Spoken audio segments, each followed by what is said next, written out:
Hello and welcome to the next episode of my tutorial series Keyboard and Theory Basics on Synthesizers. So far I'd say we've covered most of the basic topics with respect to music theory and playing the keyboard. That's to say, the names of the notes, the keys, chords, improvising chords, all the way up to topics like modes and modal borrowing. What I did in the last episode was demonstrate how the patch that you made might affect the way that you play, and the way that you want to play in the improvisational context may affect your choice of patch. Well, things can go further than that, and that is to say, we can adjust the patch on the fly. So one thing worth noting is that adjusting the patch on the fly is not really different from designing the patch in the first place, except that you have to be doing it while also playing. And one of the ways that we take some of that burden off ourselves, if we're interested in working with the timbre on the fly, is by using things like a sequencer or an arpeggiator. So in a performance context, it may be appropriate at times to play a sequence such that you can play the panel rather than play the keyboard. Because the reality is, and I think you'll see when I try and do this, it's not that easy to be actively designing a sound while I'm playing the keyboard. So by way of illustration, I'm first going to design a sound. I'm going to use something similar to what I used last episode, so let me go through a similar process. Let's see.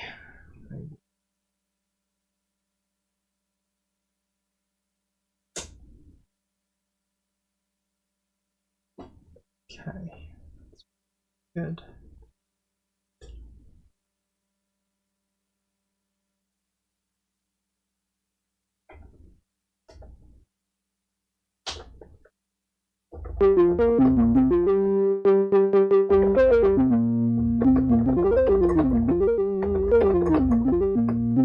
Okay, so I think I've made something of a usable lead sound here.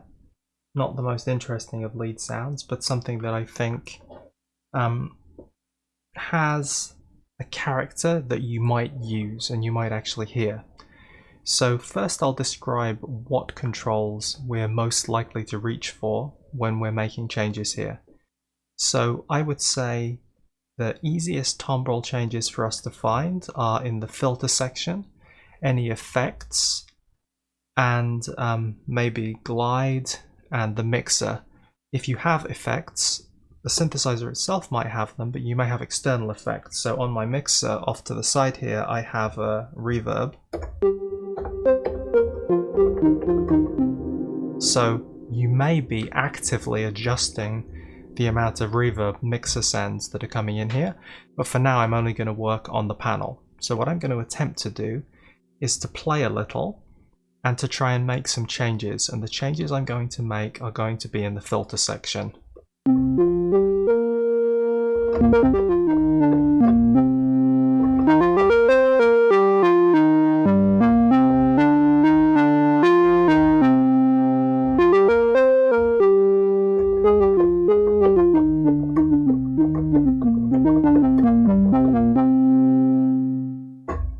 So, possibly not very interesting, but you heard me opening the filter a bit, closing the filter a bit. So one of the ways we can do this is we can actually animate the filter by hand.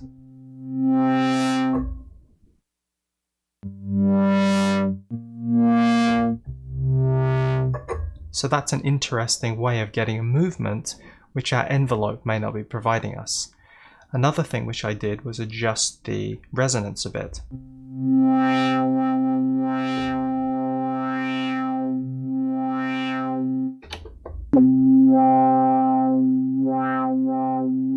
So you can hear that we get like a vowel sound when the resonance is kicked up. So that adds some more character here. And finally I made a little adjustment to the drive. So you can think of the drive as a sort of amplification going into the filter. So if we amplify,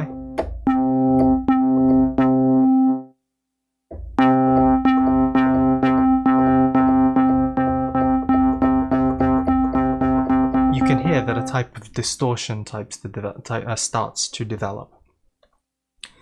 So I think you could also probably see that it wasn't tremendously easy for me to be making those decisions on the fly.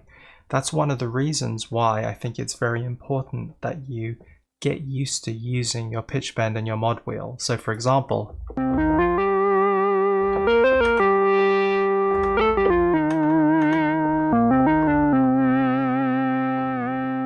it's much easier because I know where these are and I know what they will do at all times. Whereas when it comes to trying to make live panel sound design changes while I'm also trying to play, my capacity is very limited. So often the only thing I'll really reach for is the filter cutoff knob. So I might be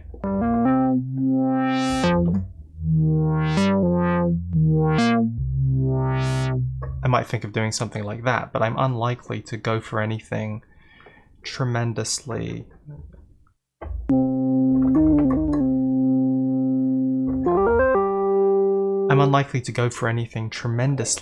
different, because if I try and grab another one of these knobs and I make a drastic change, I may find myself pushing the synth into very unusual territory, which if I'm playing solo, that's perfectly fine. But if I'm playing with other musicians, it can be tremendously distracting.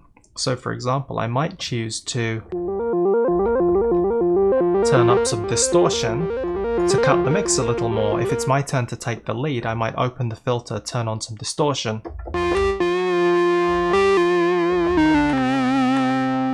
Then I can always dial that back and I can take a back seat. If I need to go down into the bass register, well,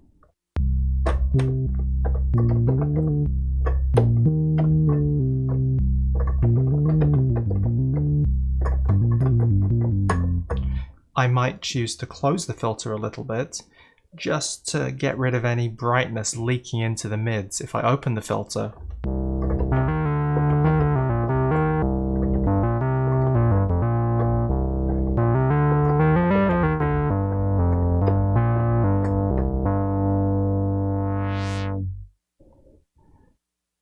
so that's an example of something I might do simply to move my patch down. So in other words, rather than switching to a bass patch, I might just take some of the brightness off of my lead and move down a register. And if I want a more gritty bass, well,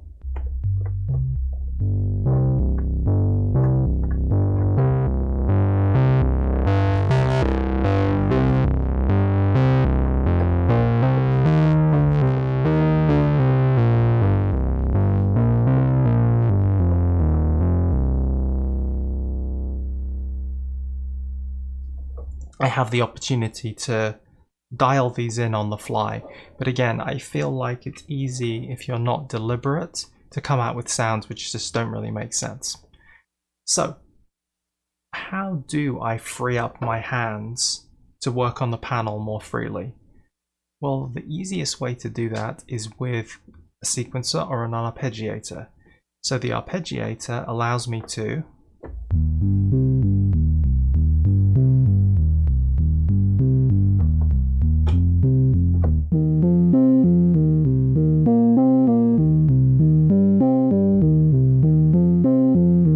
also have the opportunity to latch. Now this is the big win here.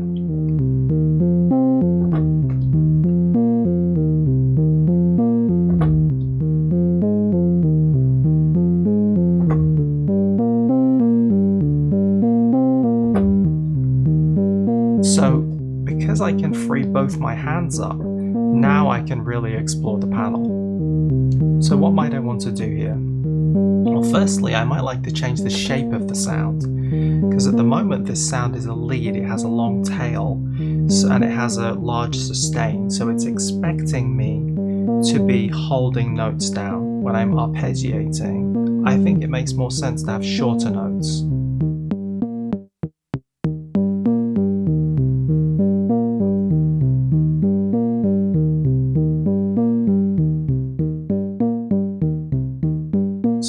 have these little plucked notes. I might like to experiment with the filter, so maybe I'm going to try and open it a little. In live performance, it's important that you listen to what's happening. Sometimes it's fun to drastically move, but make sure that you know what you're doing when you're making a drastic move like that, especially a drastic move that's going to brighten the sound, because synthesizers can be very powerful instruments and they can really cut the mix. And if you're playing with a guitarist and a bassist, yes, they may have effect pedals to make changes, but typically they will not have as drastic a timbral shift available to them as you do as a synthesizer player. So for example,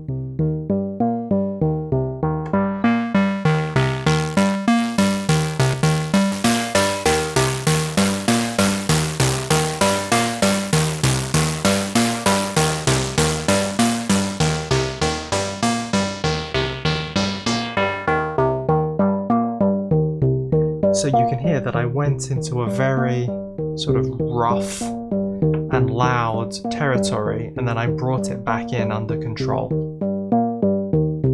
Let's experiment with the envelope. Very short, very plucky sound, so let's try and bring in some effects.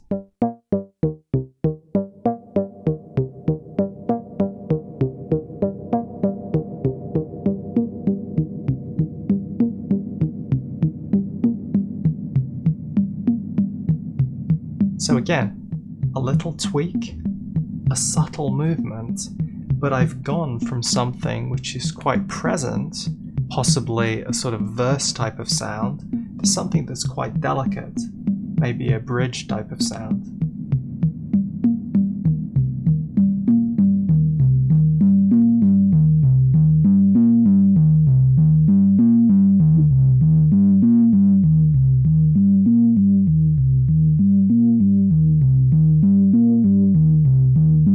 Another interesting timbral change that I could go for is changing the balance of the mixer section. So now I pulled up the level of the sub-oscillator. So now we have more of that pure bass in there. If I want more in the treble, oscillator 2 is in the treble.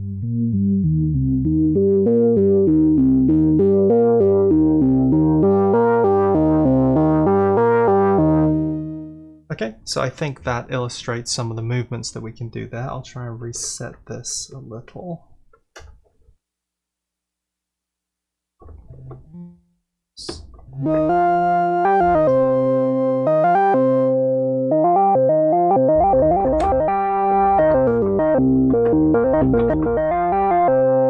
Okay, so what I might try now is a sequence. So let me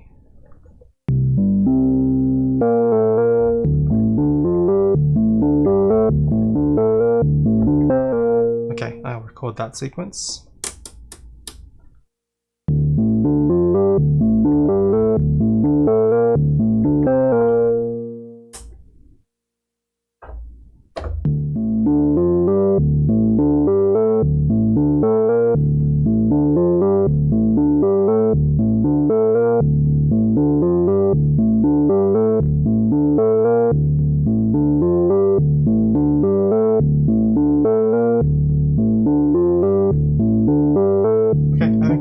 Extra note there, but I will ignore that entirely. It's not really relevant to this conversation. So now I have a sequence playing. What opportunities does that open to me? Well, hopefully this sequence is long enough and interesting enough that I don't need to be making too many adjustments to it. And to make it a little more interesting, the bass station allows you to adjust the rhythm of playback.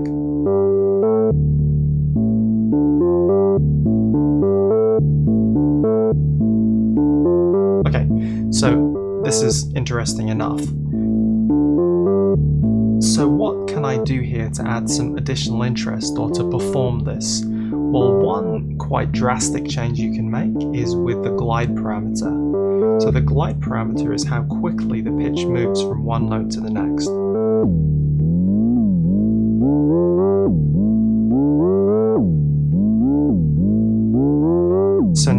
have this sort of lazy motion of the pitch.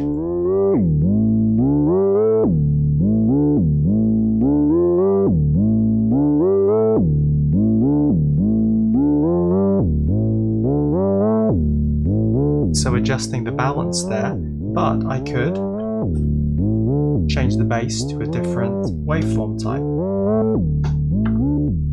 What if I did that to all of the oscillators?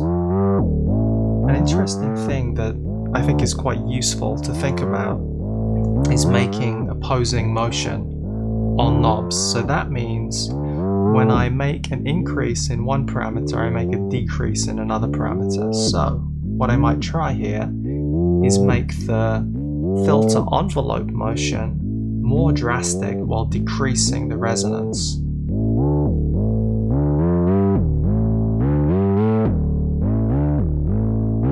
And make the opposite motion.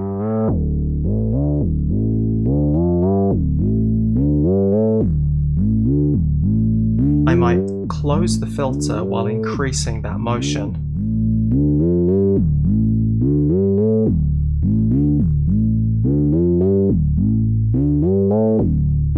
More resonance. And the reverse operation.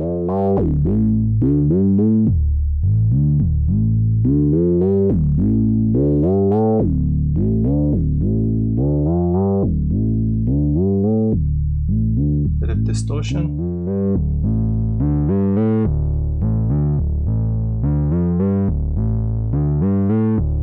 I'm grabbing my EQ, turned up the mids, down the treble, a little less bass, more distortion.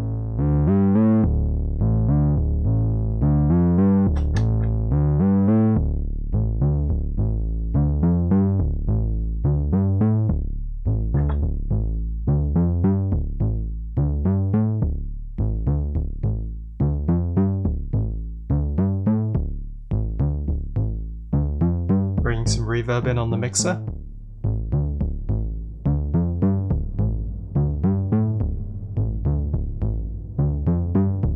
So the sequencer here, if I play a note, it will play the sequence transposed to that note.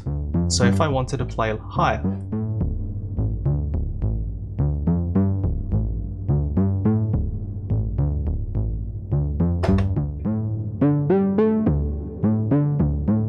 so it's still D, but I played an octave higher. Let's try an octave high.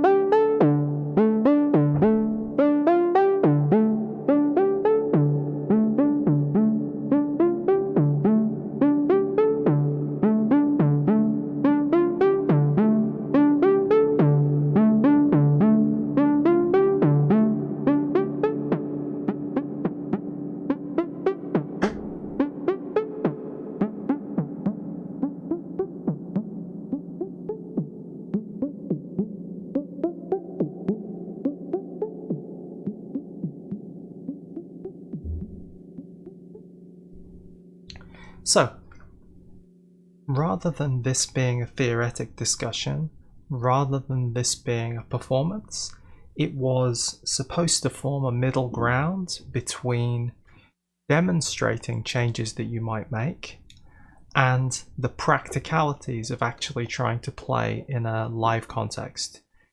Hopefully it's illustrated something about how adjusting the timbre of the sound on the panel can give you a lot of variation and a lot of interest in sounds that you make and sounds that you play that are not ordinarily available to other instrumentalists. These sound changes are usually best done gradually, but if you wanted to, you could change to a different patch and all of your parameters would jump. You could make, potentially through external control, sequence the motion of those parameters such that the sound would be changing constantly, automatically in time with the music. That's something which can be quite helpful. You can consider things like completely turning down all but one of the oscillators at the beginning of a performance and then bring them in gradually so you have some capacity to build your sound. Maybe you deliberately start with very little drive, very little distortion, very closed filter, and you help define that contour of the music by the way that you adjust this. But unlike just playing the keyboard, I find that it is more difficult on the fly to make meaningful large-scale patch changes. Now that doesn't mean that I don't do it, but often I will do it when approaching a new song rather than as part of the general timbre change that I'm making. In any case, I think I have spoken enough about this topic. I hope that this has been useful to you, especially the last two episodes, which haven't really followed the formula that I've been taking. I've tried to give a more synthesizer player's perspective of how these things work in an improvisational context. In any case, I hope you will join me for some more videos in future, but most importantly, thank you very much for watching, and goodbye.